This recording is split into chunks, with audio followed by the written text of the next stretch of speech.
ओम नमो भगवते वासुदेवाय नमः। श्री सुखदेव जी कहते हैं, परीक्षित, भगवान श्री कृष्ण के वचन सुनकर महामती उद्धव जी ने देवऋषि नारद, सभासद और भगवान श्री कृष्ण के मत पर विचार किया और फिर कहने लगे। उद्धव जी ने कहा, भगवान, देवऋषि नारद जी ने आपको ये सलाह दी कि फुफेरे भाई पांडवों के राजसूय यज्ञ में सम्मिलित होकर उनकी सहायता करनी चाहिए। उसका ये कथन ठीक ही है और साथ ही ये भी ठीक है कि शरणागतों की रक्षा अवश्य कर्तव्य है। प्रभु, केवल जरासंध को जीत लेने से ही हमारा उद्देश्य सफल हो जाएगा। साथ ही उससे बंधी राजाओं को मुक्ति और उसके कारण आपको सुयश की भी प्राप्ति हो जाएगी। राजा जरासंध बड़े बड़े लोगों के भी दांत खट्टे कर देता है, क्योंकि 10,000 हाथियों का बल उसे प्राप्त है। उसे यदि हरा सकते हैं तो केवल भीमसेन, क्योंकि वे भी वैसे ही बली हैं। उसे आमने सामने के युद्ध में एक वीर जीत ले, यही सबसे अच्छा है।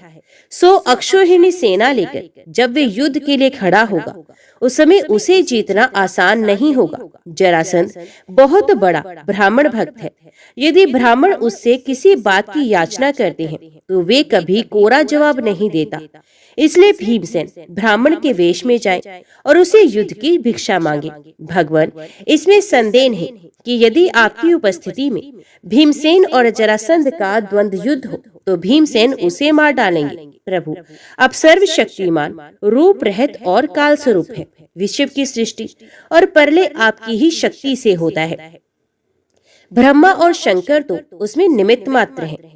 जब इस प्रकार आप जरासंध का वध कर डालेंगे, तब कैद में पड़े हुए राजाओं की रानियां अपने महलों में आपकी इस विशुद्ध लीला का गान करेंगी कि आपने उनके शत्रु का नाश कर दिया और उनके प्राण पतियों को छुड़ा दिया।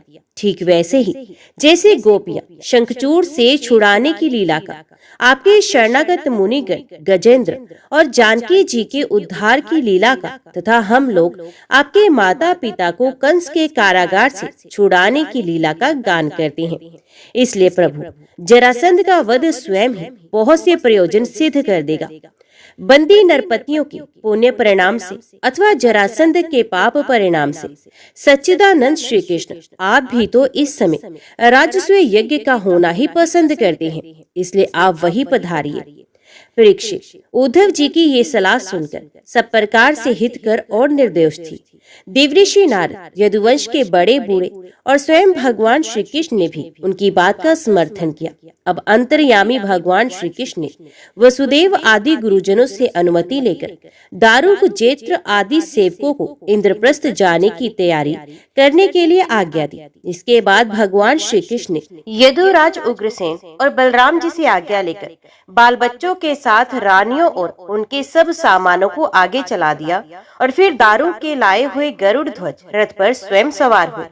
इसके बाद रथों, हाथियों, घुड़सवारों और पैदलों की बड़ी भारी सेना के साथ उन्होंने प्रस्थान किया। उसमें मृदंग, नगारे, ढोल, शंख और नरसिंगों की ऊंची ध्वनि से 10 दिशाएं गूंज उठी। सती शिरोमणि रुक्मणी जी आदि सहस्रों श्री कृष्ण की पत्नियां अपने संतानों के साथ सुंदर सुंदर वस्त्र, आभूषण, चंदन, अंगराग और पुष्पों के हार आदि से सज धज कर डोलियों, रथों और सोने की बनी हुई पालकियों में चढ़कर अपने पति देव भगवान श्री कृष्ण के पीछे पीछे चली। पैदल सिपाही हाथों में ढाल तलवार लेकर उनकी रक्षा करते हुए चल रहे थे। इसी प्रकार अनुचरों की स्त्रियां और वीरांगनाएं भली भांति श्रृंगार करके खस आदि की झोपड़ियों, भांति भांति के तंबुओं, कनातों, कंबलों और ओढ़ने बिछाने आदि की सामग्रियों को बैलों, भैंसों, गधों और खच्चरों पर लादकर तथा पालकी, ऊंट, छकड़ों और हथनियों पर सवार होकर चली। जैसे मगरमच्छों और लहरों की उछल कूद से शुद्ध समुद्र की शोभा होती है, ठीक वैसे ही अत्यंत कोलाहल से परिपूर्ण फहराती हुई बड़ी बड़ी पताकाओं, छत्रों, चवरों, श्रेष्ठ अस्त्र शस्त्रों, वस्त्र भूणों, मुकुटों, कवचों और दिन के समय उन पर पड़ती हुई सूर्य की किरणों से भगवान श्री कृष्ण की सेना अत्यंत शोभायमान हुई। देवऋषि नारद जी भगवान श्री कृष्ण से सम्मानित होकर और उनके निश्चय को सुनकर प्रसन्न हुए। भगवान के दर्शन से उनका हृदय और समस्त इंद्रियां परम आनंद में मगन हो गई। विदा होने के समय भगवान श्री कृष्ण ने उनका नाना प्रकार की सामग्रियों से पूजन किया। अब देवऋषि नारद ने उन्हें मन ही मन प्रणाम किया और उनकी दिव्य मूर्ति को हृदय में धारण करके आकाश मार्ग से प्रस्थान किया। इसके बाद भगवान श्री कृष्ण ने जरासंध के बंदी नरपतियों के दूत को अपनी मधुर वाणी से आश्वासन देते हुए कहा, दूत, तुम अपने राजाओं से जाकर कहना, डरो मत, तुम लोगों का कल्याण हो, मैं जरासंध को मरवा डालूंगा। भगवान की ऐसी आज्ञा पाकर वे दूत गिरिव्रत चला गया और नरपतियों को भगवान श्री कृष्ण का संदेश ज्यों का त्यों सुना दिया। वे राजा भी कारागार से छूटने के लिए शीघ्र से शीघ्र भगवान के शुभ दर्शन की बाट जोहने लगे।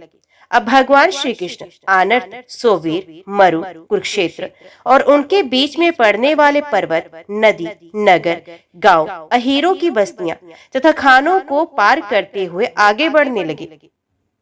भगवान मुकुंद मार्ग में दृष्टवती एवं सरस्वती नदी पार करके पांचाल और मत्स्य देशों में होते हुए इंद्रप्रस्थ जा पहुंचे। भगवान श्री कृष्ण का दर्शन अत्यंत दुर्लभ है। जब अजात शत्रु महाराज युधिष्ठिर को ये समाचार मिला कि भगवान श्री कृष्ण पधार गए हैं, तब उनका रोम रोम आनंद से खिल उठा। वे अपने आचार्यों और स्वजन संबंधियों के साथ भगवान की अगवानी करने के लिए नगर से बाहर आए। मंगल गीत गाए जाने लगे, बाजे बजने लगे। बहुत से ब्राह्मण मिलकर ऊंचे स्वर से वेद मंत्रों का उच्चारण करने लगे। इस प्रकार वे बड़े आदर से ऋषिकेश भगवान का स्वागत करने के लिए चले, जैसे इंद्रियां मुख्य प्राण से मिलने जा रही हों। भगवान श्री कृष्ण को देखकर राजा युधिष्ठिर का हृदय स्नेहात्रिक से गदगद हो गया।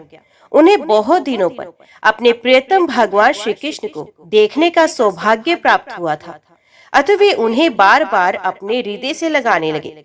भगवान श्री कृष्ण का श्री विग्रह भगवती लक्ष्मी जी का पवित्र और एकमात्र निवास स्थान है। राजा युधिष्ठिर अपनी दोनों भुजाओं से उसका आलिंगन करके समस्त पाप तापों से छुटकारा पा गए। वे सर्वोत्तो भावे परम आनंद के समुद्र में मगन हो गए।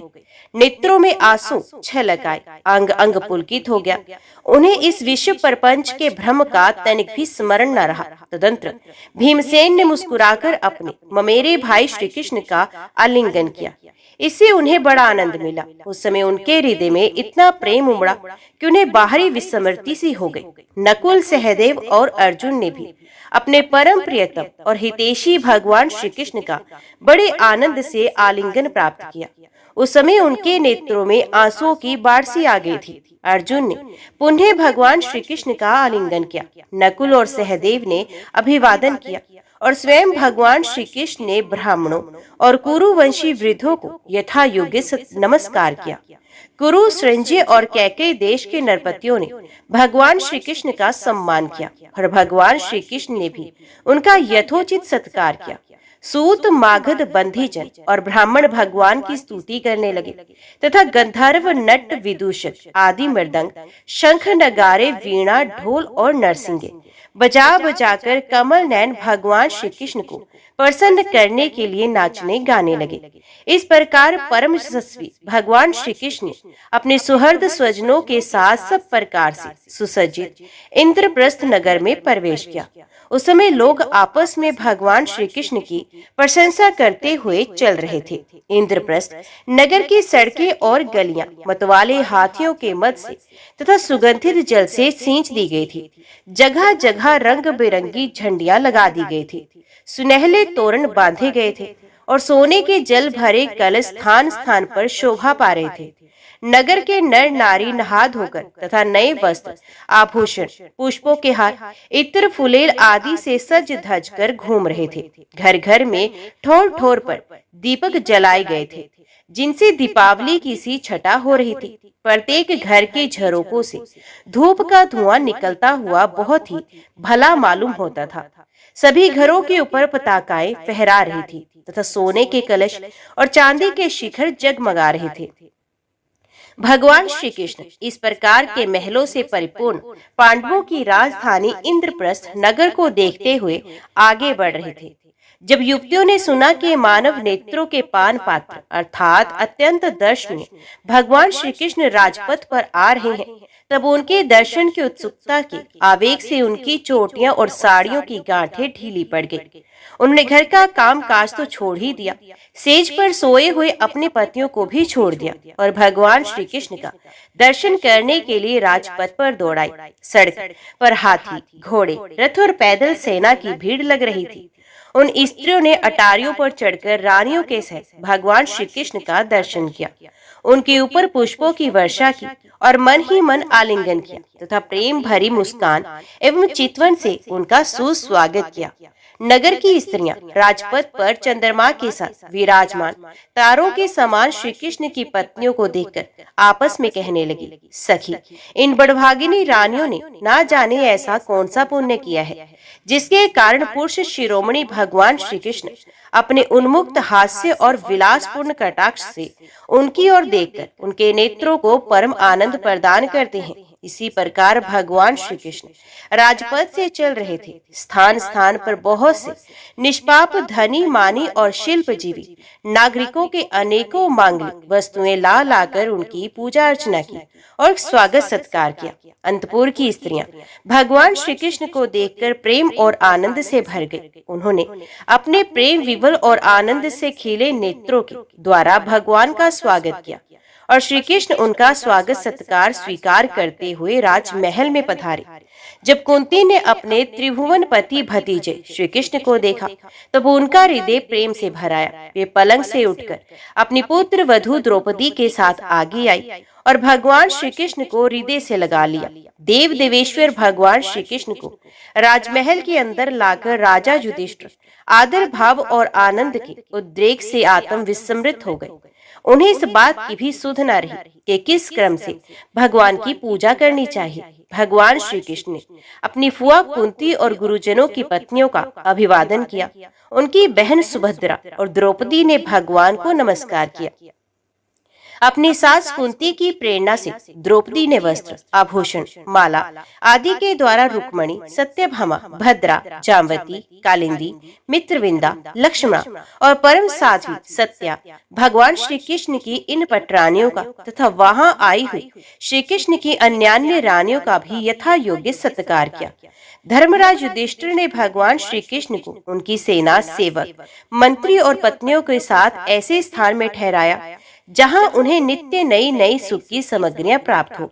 अर्जुन के साथ रहकर भगवान श्री कृष्ण ने खांडव वन का दाह करवाकर अग्नि को तृप्त किया था और मयासुर को उससे बचाया था। परीक्षित उस मयासुर ने ही धर्मराज युधिष्ठिर के लिए भगवान की आज्ञा से एक दिव्य सभा तैयार की। भगवान श्री कृष्ण राजा युधिष्ठिर को आनंदित करने के लिए कई महीनों तक इंद्रप्रस्थ में रहे। वे समय समय पर अर्जुन के साथ रथ पर सवार होकर विहार करने के लिए इधर उधर चले जाया करते थे। उस समय बड़े बड़े वीर सैनिक भी उनकी सेवा के लिए साथ साथ जाते थे। एक दिन महाराज युधिष्ठिर बहुत से मुनियों, ब्राह्मणों, क्षत्रियों, वैश्यों, भीमसेन आदि भाइयों, आचार्यों, कुल के बड़े बूढ़ों, जाति बंधुओं, संबंधियों एवं कुटुंबियों के साथ राजसभा में बैठे हुए थे। उन्होंने सबके सामने ही भगवान श्री कृष्ण को संबोधित करते हुए ये बात कही, गोविंद, मैं सर्वश्रेष्ठ राजसूय यज्ञ के द्वारा आपका और आपके परम पावन विभूति स्वरूप देवताओं का यजन करना चाहता हूँ। प्रभु, आप कृपा करके मेरा ये संकल्प पूरा कीजिए। कमलनाभ, आपके चरण कमलों की पादुकाएं समस्त अमंगलों को नष्ट करने वाली हैं। जो लोग निरंतर उनकी सेवा करते हैं, ध्यान करते हैं, स्तुति करते हैं, वास्तव में वे ही पवित्र आत्मा है। वे जन्म मृत्यु के चक्कर से छुटकारा पा जाते हैं और यदि वे सांसारिक विषयों की अभिलाषा करें तो उन्हें उनकी भी प्राप्ति हो जाती है। परंतु जो आपके चरण कमलों की शरण ग्रहण नहीं करते, उन्हें मुक्ति तो मिलती ही नहीं, सांसारिक भोग भी नहीं मिलते। देवताओं के भी आराध्य देव मैं चाहता हूँ कि संसारी लोग आपके चरण कमलों की सेवा का प्रभाव देखें। प्रभु, कुरुवंशी और संजय वंशी नरपतियों में जो लोग आपका भजन करते हैं और जो नहीं करते हैं, उनका अंतर आप जनता को दिखला दीजिए। प्रभु, आप सबकी आत्मा समदर्शी और स्वयं आत्म आनंद के साक्षात्कार हैं। स्वयं ब्रह्म है। आप में ये मैं हूँ, ये दूसरा, ये अपना है, ये पराया, इस प्रकार का भेदभाव नहीं है। फिर भी जो आपकी सेवा करते हैं उन्हें उनकी भावना के अनुसार फल मिलता ही है। ठीक वैसे ही जैसे कल्प वृक्ष की सेवा करने वालों को उस फल में जो न्यून अधिकता होती है वे तो न्यूना अधिक सेवा के अनुरूप ही होती है। इसमें आप में विषमता या निर्दयता आदि दोष नहीं आते। भगवान श्री कृष्ण ने कहा, शत्रु विजयी धर्मराज, आपका निश्चय बहुत ही उत्तम है। राजस्व यज्ञ करने से समस्त लोकों में आपकी मंगलमय कीर्ति का विस्तार होगा। राजन्य, आपका ये महायज्ञ ऋषियों, पितरों, देवताओं, सगे संबंधियों, हमें और कहां तक कहें, समस्त प्राणियों को अभीष्ट है। महाराज, पृथ्वी के समस्त नरपतियों को जीतकर सारी पृथ्वी को अपने वश में करके और यज्ञोचित संपूर्ण सामग्री एकत्रित करके फिर इस महायज्ञ का अनुष्ठान कीजिए। महाराज, आपके चारों भाई वायु, इंद्र आदि लोकपालों के अंश से पैदा हुए हैं। वे सब के सब बड़े वीर हैं। आप तो परम मनस्वी और संयमी भी हैं। आप लोगों ने अपने सद्गुणों से मुझे अपने वश में कर लिया है। जिन लोगों ने अपनी इंद्रियों और मन को वश में नहीं किया है वे मुझे अपने वश में नहीं कर सकते। संसार में कोई बड़े से बड़ा देवता भी तेज, यश, लक्ष्मी, सौंदर्य और ऐश्वर्य आदि के द्वारा मेरे भक्त का तिरस्कार नहीं कर सकता। फिर कोई राजा उसका तिरस्कार कर दे, इसकी तो संभावना ही क्या है। परीक्षित, भगवान की बात सुनकर महाराज युधिष्ठिर का हृदय आनंद से भर गया। उनका मुख कमल प्रफुल्लित हो गया। अब उन्होंने अपने भाइयों को दिग्विजय करने का आदेश दिया। भगवान श्री कृष्ण ने पांडवों में अपनी शक्ति का संचार करके उनको अत्यंत प्रभावशाली बना दिया था। धर्मराज युधिष्ठिर ने संजय वंशी वीरों के साथ सहदेव को दक्षिण दिशा में दिग्विजय करने के लिए भेजा। नकुल को मत्स्य देशीय वीरों के साथ पश्चिम में, अर्जुन को कैकेयी देशीय वीरों के साथ उत्तर में और भीमसेन को मद्र देशीय वीरों के साथ पूर्व दिशा में दिग्विजय करने का आदेश दिया। उन भीमसेन आदि वीरों ने अपने बल पौरुष से सब ओर के नरपतियों को जीत लिया और यज्ञ करने के लिए उद्युक्त महाराज युधिष्ठिर को बहुत सा धन ला कर दिया। जब महाराज युधिष्ठिर ने ये सुना कि अब तक जरासंध पर विजय नहीं प्राप्त की जा सकी तब वे चिंता में पड़ गए। उस समय भगवान श्री कृष्ण ने उन्हें वही उपाय कह सुनाया जो उद्धव जी ने बताया था। इसके बाद भीमसेन, अर्जुन और भगवान श्री कृष्ण ये तीनों ही ब्राह्मण का वेश धारण कर गिरिव्रज गए। वही जरासंध की राजधानी थी। राजा जरासंध ब्राह्मणों का भक्त और गृहस्थोचित धर्मों का पालन करने वाला था। उपर्युक्त तीनों क्षत्रिय ब्राह्मण का वेश धारण करके अतिथि अभ्यागतों के सत्कार के समय जरासंध के पास गए और उससे इस प्रकार याचना की, राजन, आपका कल्याण हो।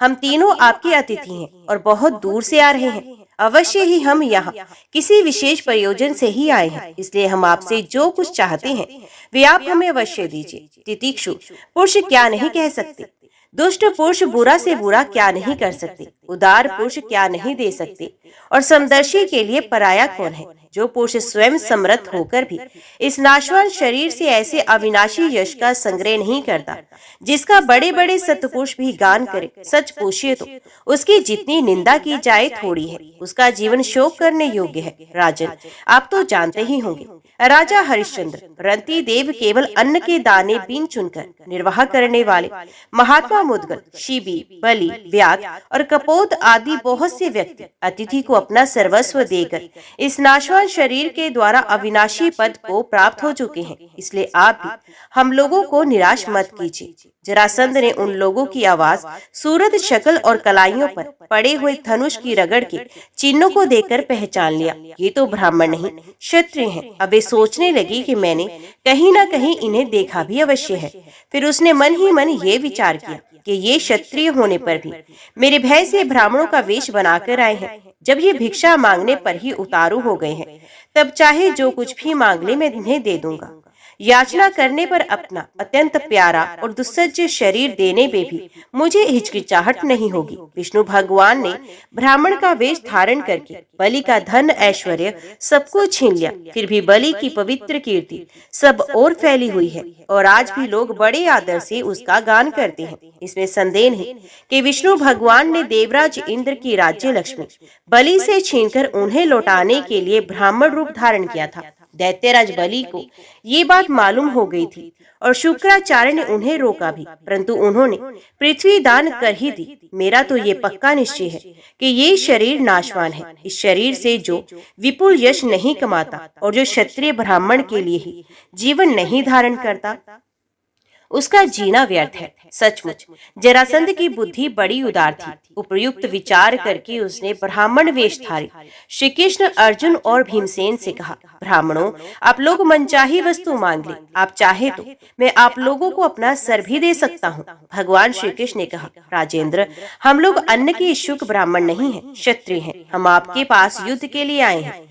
यदि आपकी इच्छा हो तो हमें द्वंद्व युद्ध की भिक्षा दीजिए। देखो, ये पांडु पुत्र भीमसेन है और ये इनका भाई अर्जुन है और मैं इन दोनों का ममेरा भाई तथा आपका पुराना शत्रु कृष्ण हूँ। जब भगवान श्री कृष्ण ने इस प्रकार अपना परिचय दिया, तब राजा जरासंध ठठाकर हंसने लगा और चिढ़कर बोला, अरे मूर्खो, यदि तुम्हें युद्ध की ही इच्छा है तो लो, मैं तुम्हारी इच्छा स्वीकार करता हूँ। परंतु कृष्ण, तुम तो बड़े डरपोक हो। युद्ध में तुम घबरा जाते हो। यहाँ तक कि मेरे डर से तुमने अपनी नगरी मथुरा भी छोड़ दी तथा समुद्र की शरण ली। इसलिए मैं तुम्हारे साथ नहीं लड़ूंगा। ये अर्जुन भी कोई योद्धा नहीं, एक तो अवस्था में मुझसे छोटा, दूसरे कोई विशेष बलवान भी नहीं, इसलिए ये भी मेरे जोड़ का वीर नहीं। मैं इसके साथ भी नहीं लड़ूंगा। रहे भीमसेन, ये अवश्य ही मेरे समान बलवान और मेरे जोड़ की हैं। जरासंध ने ये कहकर भीमसेन को एक बहुत बड़ी गदा दे दी और स्वयं दूसरी गदा लेकर नगर से बाहर निकल आया। अब दोनों रणोन्मत्त वीर अखाड़े में आकर एक दूसरे से भिड़ गए और अपनी वज्र के समान कठोर गदाओं से एक दूसरे पर चोट करने लगे। वे दाएं बाएं तरह तरह के पैंतरे बदलते हुए ऐसे शोभायमान हो रहे थे मानो दो श्रेष्ठ नट रंगमंच पर युद्ध का अभिनय कर रहे हों। जब एक की गदा दूसरे की गदा से टकराती, तब ऐसा मालूम होता मानो युद्ध करने वाले दो हाथियों के दांत आपस में भिड़कर चटचटा रहे हो या बड़े जोर से बिजली तड़क रही हो। जब दो हाथी क्रोध में भरकर लड़ने लगते हैं और आग की डालियां तोड़ तोड़कर एक दूसरे पर प्रहार करते हैं, उस समय एक दूसरे की चोट से वे डालियां चूर चूर हो जाती हैं। वैसे ही जब जरासंध और भीमसेन बड़े वेग से गदा चला चलाकर एक दूसरे के कंधों, कमरों, पैरों, हाथों, जांघों और हंसलियों पर चोट करने लगे, तब उनकी गदाएं उनके अंगों से टकरा टकरा कर चकनाचूर होने लगी। इस प्रकार जब गदाएं चूर चूर हो गई, तब दोनों वीर क्रोध में भरकर अपने घूंसों से एक दूसरे को कुचल डालने की चेष्टा करने लगे। उनके घूंसे ऐसी चोट करते मानो लोहे का घन गिर रहा हो। एक दूसरे पर खुलकर चोट करते हुए दो हाथियों की तरह उनके थप्पड़ों और घूंसों का कठोर शब्द बिजली की कड़कड़ाहट के समान जान पड़ता था। जरासंध और भीमसेन दोनों की गदा युद्ध में कुशलता, बल और उत्साह समान थी। दोनों की शक्ति तनिक भी क्षीण नहीं हो रही थी। इस प्रकार लगातार प्रहार करते रहने पर भी दोनों में से किसी की जीत या हार नहीं हुई। दोनों वीर रात के समय मित्र के समान रहते और दिन में छूटकर एक दूसरे पर प्रहार करते और लड़ते। महाराज, इस प्रकार उनके लड़ते लड़ते 27 दिन बीत गए। 28वें दिन भीमसेन ने अपने ममेरे भाई श्री कृष्ण से कहा, श्री कृष्ण, मैं युद्ध में जरासंध को जीत नहीं सकता। भगवान श्री कृष्ण जरासंध के जन्म और मृत्यु का रहस्य जानते थे और ये भी जानते थे कि जरा राक्षसी ने जरासंध के शरीर के 2 टुकड़ों को जोड़कर इसे जीवन दान दिया है।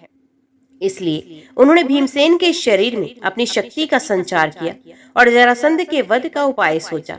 भगवान का ज्ञान अबाध है। अब उन्होंने उसकी मृत्यु का उपाय जानकर एक वृक्ष की डाली को बीचों बीच से चीर दिया और इशारे से भीमसेन को दिखाया। वीर शिरोमणि एवं परम शक्तिशाली भीमसेन ने भगवान श्री कृष्ण का अभिप्राय समझ लिया और जरासंध के पैर पकड़कर उसे धरती पर दे मारा। फिर उसके एक पैर को अपने पैर के नीचे दबाया और दूसरे को अपने दोनों हाथों से पकड़ लिया। इसके बाद भीमसेन ने उसे गुदा की ओर से इस प्रकार चीर डाला जैसे गजराज वृक्ष की डाली चीर डाली। लोगों ने देखा कि जरासंध के शरीर के 2 टुकड़े हो गए। इस प्रकार उनके एक एक पैर, जांघ, अंडकोश, कमर, पीठ, स्तन, कंधा, भुजा, नेत्र, भौह और कान अलग अलग हो गए हैं। मगधराज जरासंध की मृत्यु हो जाने पर वहां की प्रजा बड़े जोर से हाय हाय पुकारने लगी। भगवान श्री कृष्ण और अर्जुन ने भीमसेन का आलिंगन करके उनका सत्कार किया। सर्वशक्तिमान भगवान श्री कृष्ण के स्वरूप और विचारों को कोई समझ नहीं सकता। वास्तव में वे ही समस्त प्राणियों के जीवनदाता है। उन्होंने जरासंध के राज सिंहासन पर उसके पुत्र सहदेव का अभिषेक कर दिया और जरासंध ने जिन राजाओं को कैदी बना रखा था उन्हें कारागार से मुक्त करा दिया। श्री सुखदेव जी कहते हैं, परीक्षित, जरासंध ने अनायास ही 20,800 राजाओं को जीतकर पहाड़ों की घाटी के एक किले के भीतर कैद कर रखा था। भगवान श्री कृष्ण के छोड़ देने पर जब वे वहां से निकले तब उनके शरीर और वस्त्र मैले हो रहे थे। वे भूख से दुर्बल हो रहे थे और उनके मुंह सूख गए थे। जेल में बंद रहने के कारण उनके शरीर का एक एक अंग ढीला पड़ गया था। वहां से निकलते ही उन नरपतियों ने देखा कि सामने भगवान श्री कृष्ण खड़े हैं। वर्षाकालीन मेघ के समान उनका सांवला सलोना शरीर है और उस पर पीले रंग का रेशमी वस्त्र फहरा रहा है। 4 भुजाएं हैं जिसमें गदा, शंख, चक्र और कमल सुशोभित है। वक्ष स्थल पर सुनहली रेखा श्रीवत्स का चिन्ह है और कमल के भीतरी भाग के समान कोमल रत्नारे नेत्र हैं। सुंदर वदन प्रसन्नता का सदन है। कानों में मकराकृत कुंडल झिलमिला रहे हैं। सुंदर मुकुट, मोतियों का हार, कड़े, करधनी और बाजूबंद अपने अपने स्थान पर शोभा पा रहे हैं। गले में कौस्तुभ मणि जगमगा रही है और वनमाला लटक रही है। भगवान श्री कृष्ण को देखकर उन राजाओं की ऐसी स्थिति हो गई मानो वे नेत्रों से उन्हें पी रहे हैं, जीभ से चाट रहे हैं, नासिका से सूंघ रहे हैं और बाहुओं से आलिंगन कर रहे हैं। उनके सारे पाप तो भगवान के दर्शन से ही धुल चुके थे। उन्होंने भगवान श्री कृष्ण के चरणों पर अपना सर रखकर प्रणाम किया। भगवान श्री कृष्ण के दर्शन से उन राजाओं को इतना अधिक आनंद हुआ कि कैद में रहने का कलेश बिल्कुल जाता रहा। वे हाथ जोड़कर विनम्र वाणी से भगवान श्री कृष्ण की स्तुति करने लगे। राजाओं ने कहा, शरणागतों के सारे दुख और भय हर लेने वाले देवेश्वर, सच्चिदानंद स्वरूप अविनाशी श्री कृष्ण, हम आपको नमस्कार करते हैं। आपने जरासंध के कारागार से तो हमें छुड़ा ही दिया, अब इस जन्म मृत्यु रूप घोर संसार चक्र से भी छुड़ा दीजिए, क्योंकि हम संसार में दुख का कटु अनुभव करके उससे ऊब गए हैं और आपकी शरण में आए हैं। प्रभु, अब आप हमारी रक्षा कीजिए। मधुसूदन, हमारे स्वामी, हम मगधराज जरासंध का कोई दोष नहीं देखते। भगवान, ये तो आपका बहुत बड़ा अनुग्रह है कि हम राजा कहलाने वाले लोग राज्य लक्ष्मी से च्युत कर दिए गए, क्योंकि जो राजा अपने राज्य ऐश्वर्य के मद से उन्मत्त हो जाता है उसको सच्चे सुख की, कल्याण की प्राप्ति कभी नहीं हो सकती। वे आपकी माया से मोहित होकर अनित्य संपत्तियों को ही अचल मान बैठता है। जैसे मूर्ख लोग मृग तृष्णा के जल को ही जलाशय मान लेते हैं, वैसे ही इंद्रिय लोलुप और अज्ञानी पुरुष भी इस परिवर्तनशील माया को सत्य वस्तु मान लेते हैं। भगवान, पहले हम लोग धन संपत्ति के नशे में चूर होकर अंधे हो रहे थे। इस पृथ्वी को जीत लेने के लिए एक दूसरे की होड़ करते थे और अपनी ही प्रजा का नाश करते रहते थे। सचमुच हमारा जीवन अत्यंत क्रूरता से भरा है और हम लोग इतने अधिक मतवाले हो रहे थे कि आप मृत्यु रूप से हमारे सामने खड़े हैं, इस बात की भी हम तनिक भी परवाह नहीं करते थे। हे श्री कृष्ण, काल की गति बड़ी गहन है। वे इतना बलवान है कि किसी के टाले नहीं टलता। क्यों ना हो, वे आपका शरीर ही तो है। अब उसने हम लोगों को श्रीहीन, निर्धन कर दिया है। आपकी अहेतुक अनुकंपा से हमारा घमंड चूर चूर हो गया है। अब हम आपके चरण कमलों का स्मरण करते हैं। विभो, ये शरीर दिनों दिन क्षीण होता जा रहा है। रोगों की तो ये जन्म भूमि ही है। अब हमें इस शरीर में भोगे जाने वाले राज्य की अभिलाषा नहीं, क्योंकि हम समझ गए हैं कि वे मृग तृष्णा के जल के समान सर्वथा मिथ्या है। यही नहीं, हमें कर्म के फल स्वर्ग आदि लोगों को भी जो मरने के बाद मिलते हैं इच्छा नहीं है, क्योंकि हम जानते हैं कि विस्तार ये निस्सार है, केवल सुनने में ही आकर्षक जान पड़ते हैं। अब हमें कृपा करके आप वे उपाय बताएं जिससे आपके चरण कमलों की विस्मृति कभी न हो, सर्वदा स्मृति बनी रहे, चाहे हमें संसार की किसी भी योनि में जन्म क्यों न लेना पड़े। प्रणाम करने वालों के कलेश का नाश करने वाले श्री कृष्ण, वासुदेव, हरि, परमात्मा एवं गोविंद के प्रति हमारा बार बार नमस्कार हो। कारागार से मुक्त राजाओं ने जब इस प्रकार करुणा वर्णा ले भगवान श्री कृष्ण की स्तुति की। तब शरणागत रक्षक प्रभु ने बड़ी मधुर वाणी में उनसे कहा, नरपतियों, तुम लोगों ने जैसी इच्छा प्रकट की उसके अनुसार आज से मुझ में तुम लोगों की निश्चय ही सुदृढ़ भक्ति होगी। ये जान लो कि मैं सबकी आत्मा और सबका स्वामी हूँ। नरपतियों, तुम लोगों ने जो निश्चय किया है वे सचमुच तुम्हारे लिए बड़े सौभाग्य और आनंद की बात है। तुम लोगों ने मुझसे जो कुछ कहा है वे बिल्कुल ठीक है, क्योंकि मैं देखता हूँ धन संपत्ति और ऐश्वर्य के मद से चूर होकर बहुत से लोग मतवाले हो जाते हैं। नहुष, वेन, रावण, नरकासुर आदि अनेकों देवता, दैत्य और नरपति श्रीमत के कारण अपने स्थान से पद से च्युत हो गए हैं। तुम लोग ये समझ लो कि शरीर और इसके संबंधी पैदा होते हैं, इसलिए उनका नाश भी अवश्य होता है। तुम निरासक्ति मत करो, बड़ी सावधानी से मन और इंद्रियों को वश में रखकर यज्ञों के द्वारा मेरा यजन करो और धर्म पूर्वक प्रजा की रक्षा करो। तुम लोग अपनी वंश परंपरा की रक्षा के लिए, भोग के लिए नहीं, संतान उत्पन्न करो और प्रारब्ध के अनुसार जन्म मृत्यु, सुख दुख, लाभ हानि जो कुछ प्राप्त हो उन्हें समान भाव से मेरा प्रसाद समझकर सेवन करो और अपना चित्त मुझ में लगाकर जीवन बिताओ।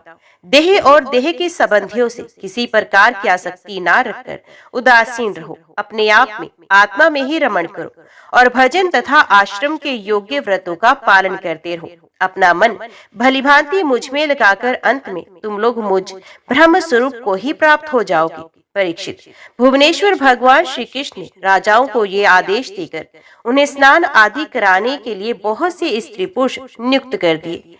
जरासंध के पुत्र सहदेव से उनको राजोचित वस्त्र, आभूषण, माला, चंदन आदि दिलवाकर उनका खूब सम्मान करवाया। जब वे स्नान करके वस्त्र आभूषण से सुसज्जित हो चुके तब भगवान ने उन्हें उत्तम उत्तम पदार्थों का भोजन करवाया और पान आदि विविध प्रकार के राजोचित भोग दिलवाए।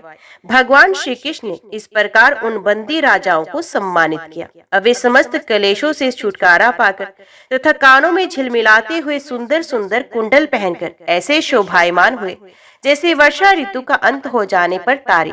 फिर भगवान श्री कृष्ण ने उन्हें स्वर्ण और मणियों से भूषित एवं श्रेष्ठ घोड़ों से युक्त रथों पर चढ़ाया, मधुर वाणी से तृप्त किया और फिर उन्हें उनके देशों को भेज दिया। इस प्रकार उदार शिरोमणि भगवान श्री कृष्ण ने उन राजाओं को महान कष्ट से मुक्त किया। अब वे जगतपति भगवान श्री कृष्ण के रूप, गुण और लीलाओं का चिंतन करते हुए अपनी अपनी राजधानी को चले गए।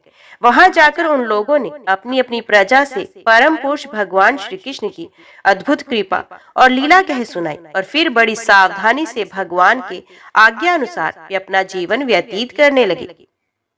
इस प्रकार भगवान श्री कृष्ण भीमसेन के द्वारा जरासंध का वध करवाकर भीमसेन और अर्जुन के साथ जरासंध नंदन सहदेव से सम्मानित होकर इंद्रप्रस्थ के लिए चले। उन विजयी वीरों ने इंद्रप्रस्थ के पास पहुंचकर अपने अपने शंख बजाए, जिसे उनके इष्ट मित्रों को सुख और शत्रुओं को बड़ा दुख हुआ। इंद्रप्रस्थ निवासियों का मन उस शंख ध्वनि को सुनकर खिल उठा। उन्होंने समझ लिया कि जरासंध मर गया। अब राजा युधिष्ठिर का राजस्व यज्ञ करने का संकल्प एक प्रकार से पूरा हो गया। भीमसेन, अर्जुन और भगवान श्री कृष्ण ने राजा युधिष्ठिर की वंदना की और वे सब कृत्य कह सुनाया जो उन्हें जरासंध के वध के लिए करना पड़ा था। धर्मराज युधिष्ठिर भगवान श्री कृष्ण के इस परम अनुग्रह की बात सुनकर प्रेम से भर गए। उनके नेत्रों से आनंद के आंसुओं की बूंदें टपकने लगी और वे उनसे कुछ भी कह ना सके। धर्मराज युधिष्ठिर जरासंध का वध और सर्वशक्तिमान भगवान श्री कृष्ण की अद्भुत महिमा सुनकर बहुत प्रसन्न हुए और उनसे बोले, सच्चिदानंद स्वरूप श्री कृष्ण, त्रिलोकी के स्वामी ब्रह्मा, शंकर आदि और इंद्रादि लोकपाल सब आपकी आज्ञा पाने के लिए तरसते रहते हैं। यदि वे मिल भी जाती है तो बड़ी श्रद्धा से उसको शिरोधार्य करते हैं। अनंत, हम लोग हैं तो अत्यंत दीन, परंतु मानते हैं अपने को भूपति और नरपति।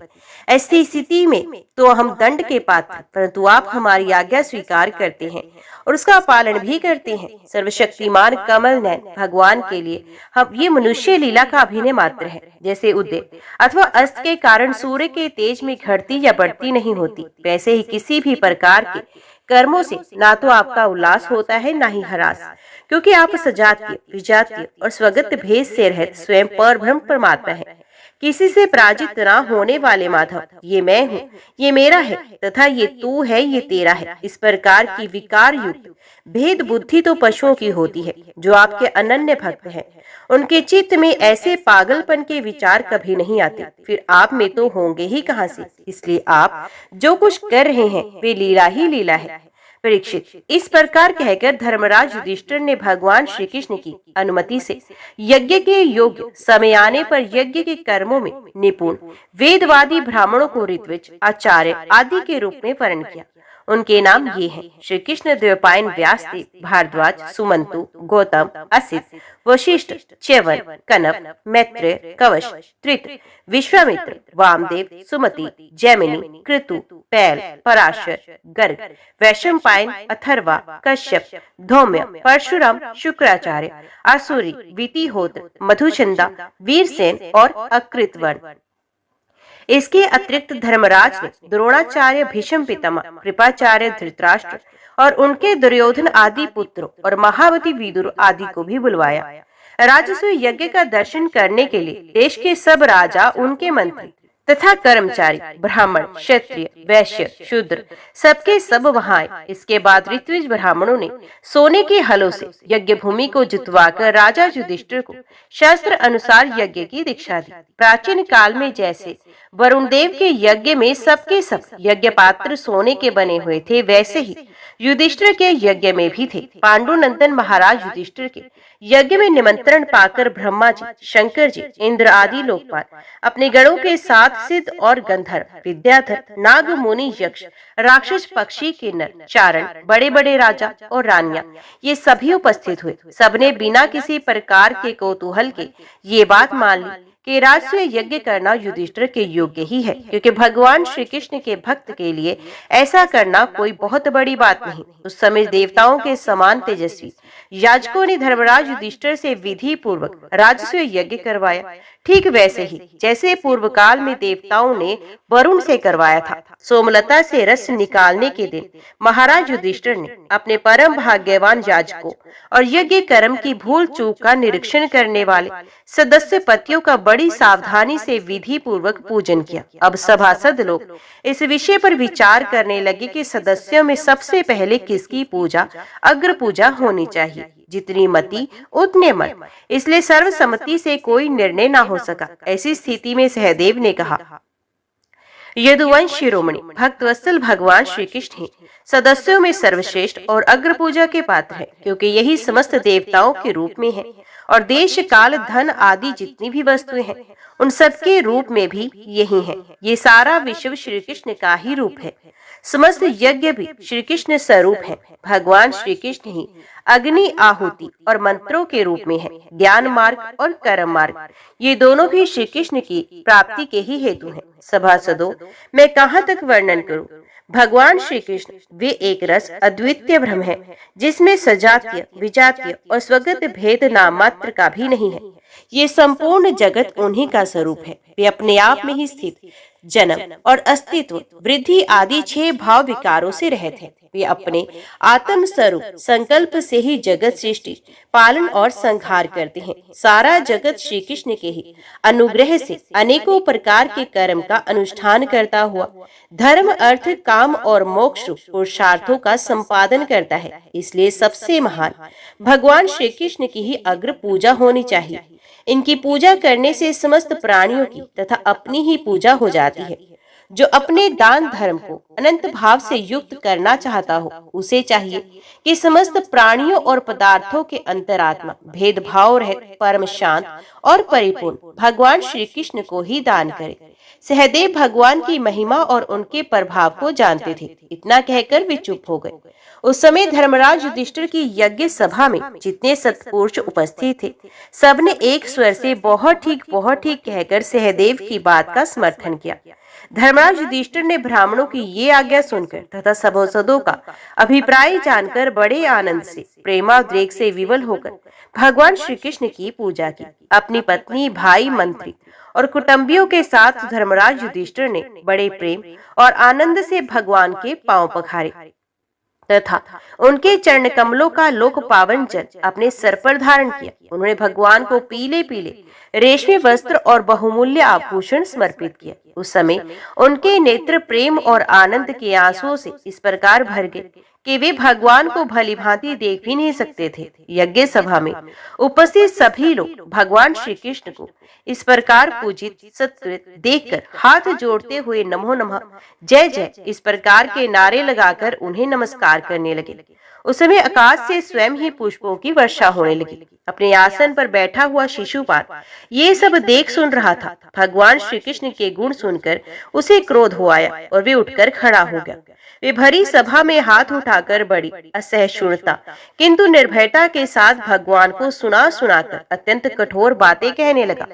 सभासदों, श्रुतियों का ये कहना सर्वथा सत्य है कि काल ही ईश्वर है। लाख चेष्टा करने पर भी वे अपना काम करा ही लेता है। इसका प्रत्यक्ष प्रमाण हमने देख लिया। यहाँ बच्चों और मूर्खों की बात से बड़े बड़े वयोवृद्ध और ज्ञान वृद्धों की बुद्धि भी चकरा गई है।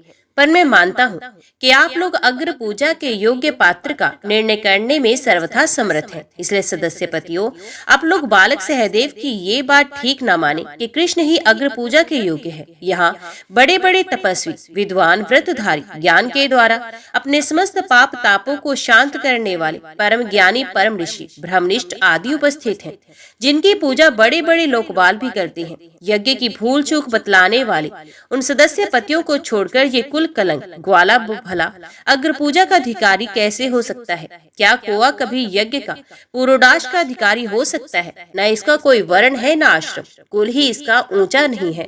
सारे धर्मों से ये बाहर है। वेद और लोक मर्यादाओं का उल्लंघन करके मनमाना आचरण करता है। इसमें कोई गुण भी नहीं।